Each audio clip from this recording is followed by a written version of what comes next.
नमस्कार दोस्तों, मैं अरविंद सर स्वागत करता हूं आप सभी लोगों का अपने YouTube चैनल जय हो जौनपुर पर। चलिए, पिछली वीडियो में हम लोगों ने हिंदी की उत्पत्ति के बारे में देख लिया। आज हम देखेंगे भैया हिंदी का नाम हिंदी कैसे पड़ा। यानी हमारा आज का शीर्षक होगा हिंदी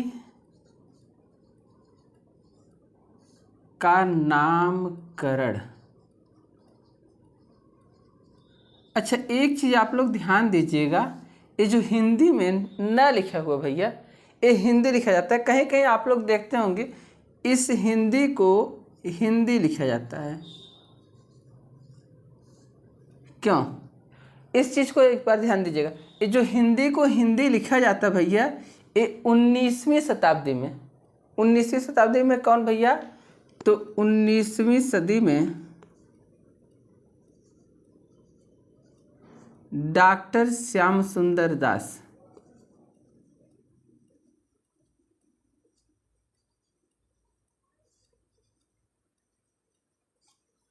डॉक्टर श्याम सुंदर दास। अच्छा, ध्यान दीजिएगा, डॉक्टर श्याम सुंदर दास नहीं दिख रहा हो तो इधर देख लीजिए आप लोग।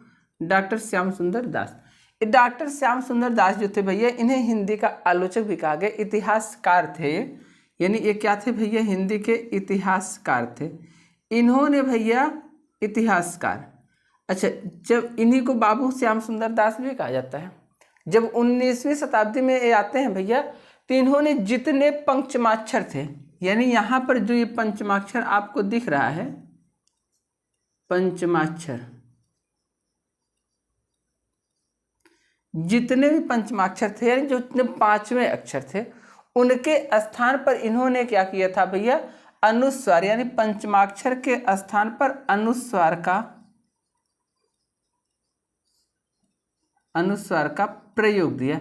यानी इन्होंने कहा कि जितने आपके पंचमाक्षर हैं, सभी पंचमाक्षरों के स्थान पर हम अनुस्वार का प्रयोग कर सकते हैं। यानी अब हम जो पंचमाक्षर थे, जैसे ङ, ञ, ड़, न, म, इनके स्थान पर हम अनुस्वार का प्रयोग कर सकते हैं, यानी बिंदु का प्रयोग कर सकते हैं। अभी जब हम आप लोगों को संधि पढ़ाएंगे तो वहाँ भी बताएंगे कि म के बाद अगर क से लेकर म तक का कोई भी वर्ड आता है तो वहाँ पर क्या होता है भैया? म के स्थान पर आए हुए वर्ड का 5वां अक्षर आदेश हो जाता है, अथवा म का अनुस्वार आदेश हो जाता है। हालांकि अंतस्थ और उस पर केवल अनुस्वार होता है, क्योंकि उनका पंचमाक्षर होता नहीं। तो ये संधि की बात है, संधि में आते हैं तो चर्चाएं करते हैं। आज हमको क्या देखना भैया? हिंदी भाषा का नामकरण देखना है, यानी हिंदी का नाम कैसे हिंदी पड़ा। तो एक चीज़ आप ध्यान दीजिएगा, ये मान लीजिए हमारा भारतवर्ष है। हालांकि अब बहुत अच्छा तो भारत का नक्शा तो हम नहीं बना सकते, हालांकि हम ठहर गए भैया किसके? साहित्य के स्टूडेंट, लेकिन फिर भी काम चलाऊं, समझ लीजिए आप लोग। ये हमारा भारत है भैया। अब ये जो भारत था, आप लोग ध्यान दीजिएगा, इतिहास में कभी आप इतिहास पढ़ेंगे या आप पढ़ते भी होंगे तो इतना तो आपको बताया गया होगा, भारत में इधर से पूरा जल से घिरा हुआ है भैया, इधर भी पूरा जल से घिरा। इस भाग को प्रायद्वीपीय भारत कहा जाता है।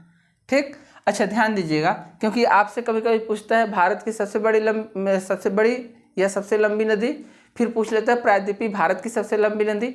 अगर प्रायद्वीपीय भारत की सबसे लंबी नदी पूछता है तो आप लोग इधर वाली नदी का नाम लेते हैं, न कि गंगा नदी का नाम लेते हैं। गंगा भारत की लंबी नदी होगी, लेकिन प्रायद्वीपीय भारत का नाम लेगा तो इस भाग में जितने बड़ी नदियाँ होंगी उसका नाम लेगा। तो इस चीज़ को आप ध्यान दीजिएगा, क्वेश्चन यहीं से फंस जाता है। तो ये जो आपका भारत है भैया, तो इधर से पूरा जल से घिरा हुआ था, इधर से जल से घिरा हुआ था, इधर पर्वत भी थे भैया आपके। तो यह जो भाग भारत का दिख रहा था भैया, यह स्थल से जुड़ा हुआ था। इधर यूरोप महाद्वीप है ना। और आप ये भी जानते होंगे, भारत में सबसे पहले आक्रमण किया, यानी भारत में सबसे पहले विदेशी व्यापार करने के लिए कोई आया था तो यूरोपीय आए थे। और यूरोपीय में सबसे पहले कौन आता है भैया? तो हमारे यहाँ ईरानी आते हैं। कौन आता है? ईरानी आते हैं। और जब ईरानी आते हैं तो इसी रास्ते से आते हैं। दूसरी चीज़, यहाँ जो आपके पर्वत है भैया, यहाँ से एक नदी निकलती है, जिस नदी का नाम होता है भैया सिंधु नदी। यह नदी सिंधु नदी के नाम जानी जाती थी, सिंधु नदी। अब ध्यान दीजिएगा, ये ऐसे निकलती हुई कहाँ चली जाती है? पाकिस्तान में चली जाती है, जहाँ आज भी भारत और पाकिस्तान का विवाद खड़ा हुआ है इस पानी को लेकर के। तो ध्यान दीजिएगा, जब ईरानी इस रास्ते से आते हैं भैया तो कुछ वातावरणीय प्रभाव होता है। वातावरणीय प्रभाव का मतलब समझ रहे हैं ना? जैसे अभी आप भारत की ही बात हम कर लें तो भारत में एक राज्य है, आप जानते होंगे, बिहार, जहाँ भोजपुरी बोली जाती है। तो सामान्यतः खड़ी बोली में हम लोग क्या कहते हैं भैया? लड़का। उदाहरण के तौर पर देख रहे हैं, हम लोग खड़ी बोली में क्या कहते हैं? लड़का। तो इसी को अगर भोजपुरी में बात की जाए तो भोजपुरी में लड़का को क्या कहते हैं? लड़का। यानी आप देख रहे हैं ये जो र शब्द है इसको क्या बोल दिया जा रहा है? र बोल दिया जा रहा है ना। और इसी को आप अगर ब्रज में चले जाएंगे, अभी आप जस्ट बोली पढ़े भैया ना, तो भोजपुरी भी आप पढ़े हैं उसमें और ब्रज भी पढ़े हैं। जब ये जो लड़का है तो ब्रज में इसी लड़का को भोजपुरी में लड़का कहते हैं और इसमें कह देते हैं भैया लड़का। क्या कह देते हैं? लड़का। देखिए ड़ को ई बोल दिए और फिर ड़ को क्या बोल दिए भैया? र बोल दिए ना। तो इस चीज़ को आप ध्यान दीजिएगा। ऐसे वातावरणीय प्रभाव होता है। जब यहाँ से ईरानी आते हैं हमारे यहाँ तो उस सिंधु को सिंधु नहीं कह पाते हैं। उस सिंधु को क्या कहते हैं भैया? उस सिंधु को हिंदू कहते हैं। यानी जो ये आपका सिंधु शब्द था, सिंधु शब्द, उस स को स नहीं बोल पाते थे, वो स को क्या बोलते थे? ह बोलते थे। कौन भैया? ईरानी लोग। ईरानी लोग स को ह बोलते थे और ध को ध नहीं कह पाते थे। ध को क्या कहते थे? वो द कहते थे। इस प्रकार उनके मुख से जो सिंधु के लिए शब्द निकला वो क्या निकला भैया? हिंदू निकला। क्या निकला? हिंदू निकला। और यही हिंदू शब्द जो यहाँ पर हिंदू शब्द है, यही हिंदू शब्द आगे चलकर क्या बन गया भैया? हिंद बन गया। क्या बन गया? हिंद बन गया। और इसी हिंद शब्द से हिंदुस्तान भी बना और इसी हिंद शब्द से हमारी भाषा का नामकरण हो जाता है और उसका नाम क्या पड़ता है भैया? हिंदी। ठीक, उसका नाम क्या पड़ा? हिंदी। और हिंदी अगर पूछेगा किस भाषा का शब्द है तो ध्यान दीजिएगा भैया, हिंदी जो भाषा का शब्द है, हिंदी फारसी भाषा का शब्द है। यानी हिंदी का नाम भी अपना किसका है? विदेशी भाषा का है। हिंदी का नाम भी किस भाषा का है? विदेशी भाषा का है, हिंद शब्द। अब ध्यान दीजिएगा, अगर आपसे क्वेश्चन पूछता है भैया कि हिंद शब्द की उत्पत्ति कहाँ से हुई, तो हिंद शब्द की उत्पत्ति हिंद से हुई। और हिंदू शब्द की उत्पत्ति कहाँ से हुई, तो हिंदू शब्द की उत्पत्ति सिंधु से हुई। तो सिंधु से बना भैया हिंदू और हिंदू से बना हिंद, हिंद से बना हिंदी। ठीक, और यही हिंदी क्या है हमारी भैया? राजभाषा है, संविधान में राजभाषा है और हमारे यहाँ कही जाने वाली राष्ट्रभाषा के रूप में प्रख्यात है। ठीक, हालांकि हिंदी संविधान के 8वीं अनुसूची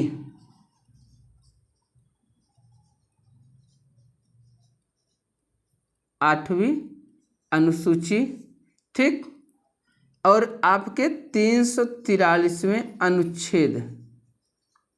अनुच्छेद में कहा गया भैया कि हिंदी भारत की क्या होगी, तो हिंदी भारत की राजभाषा होगी।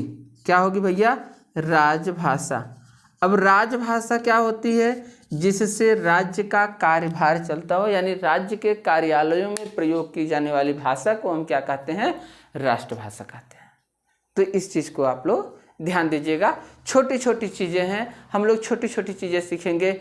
अब इसके बाद हम लोग क्या करेंगे, अब थोड़ा सा बृहद रूप में देखेंगे। जब साहित्य चलने लगेगा तब आपकी वीडियो थोड़ा सी लंबी हो सकती है, लेकिन अभी हम छोटी छोटी चीज़ें सीख रहे हैं। तो छोटी चीज़ों को सीखने में आप लोग बहुत ज़्यादा जल्दबाजी मत करिएगा। अभी हम साहित्य को लेकर आएंगे या व्याकरण को लेकर आएंगे तो आपकी वीडियो लंबी होगी। ठीक, कहते हैं ना, धीरे धीरे रे मना धीरे सब कुछ होए, माली सींचे नवघड़ा ऋतु आए फल होए। तो भैया आप ठंडी के समय में ले जाकर पानी डाल दो तो क्या आम में बौर आ जाएगा या आम में पके फल आ जाएंगे? नहीं, ऋतु आए फल होए, समय आने पर सब कुछ होगा। तो आप लोग ध्यान से पढ़ते रहिएगा, मन से पढ़ते रहिएगा। धीरे धीरे हम अपने टॉपिक को बृहद करते जाएंगे, समय भी आपका बढ़ता जाएगा। अभी तो हम लोग उड़ान शुरू किए हैं, बहुत बड़ा उड़ान है। कहते नहीं कि अभी तो हम चले हैं गज भर जमीन, साथ चलने को तो पूरा आसमान बाकी है। तो इस चीज़ को आप लोग ध्यान दीजिएगा। अगली टॉपिक हम लेके आएंगे साहित्यिक टॉपिक, और वह आपका क्या होगा, साहित्य होगा। व्याकरण तो आपको बहुत मिल जाते हैं। साहित्य में जो अच्छी चीज़ होती है, जहाँ से साहित्य की शुरुआत होती है, जहाँ से साहित्य शुरू होता है, और वह साहित्य जैसे हम सीखते हैं हमारे पेपर में कैसे पूछा जाता है, इन सब का विवरण हम लेके आएंगे। ठीक, तो आज इसको आप लोग ध्यान दीजिएगा। बाकी सभी लोगों को ढेर सारी शुभकामनाएं और बधाइयाँ।